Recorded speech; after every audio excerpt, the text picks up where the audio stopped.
దివ్య ప్రేమ సూత్రములు.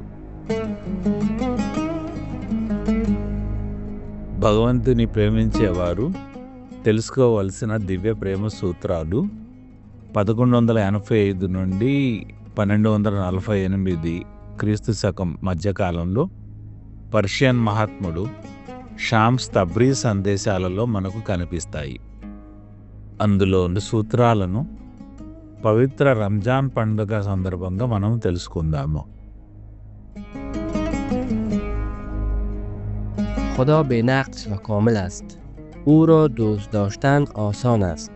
దోషరహితుడైన పరిపూర్ణుడైన భగవంతుని ప్రేమించడం సులభమే, కానీ వారి వారి లోపాలతో కూడిన తోటి మానవులను ప్రేమించడం ఎంతో కష్టం. మనం దేన్నైనా ప్రేమించగలిగినప్పుడు మాత్రమే దాన్ని తెలుసుకోగలమని గుర్తుంచుకోండి. దైవ సృష్టిని ప్రేమించటం నేర్చుకోనప్పుడు మనం దైవాన్ని నిజంగా ప్రేమించడం కానీ నిజంగా తెలుసుకోవడం కానీ జరగదు. داشته باشی.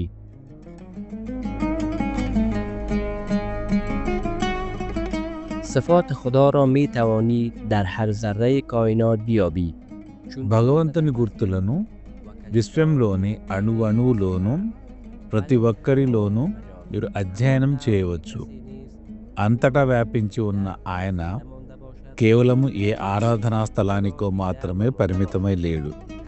కానీ మీకు భగవంతుని నివాసం ఎక్కడో తెలుసుకునే అవసరం ఉంటే ఆయన కోసం వెతకవలసిన ఏకైక ప్రదేశము ఒక నిజమైన దైవ ప్రేమికుని హృదయం.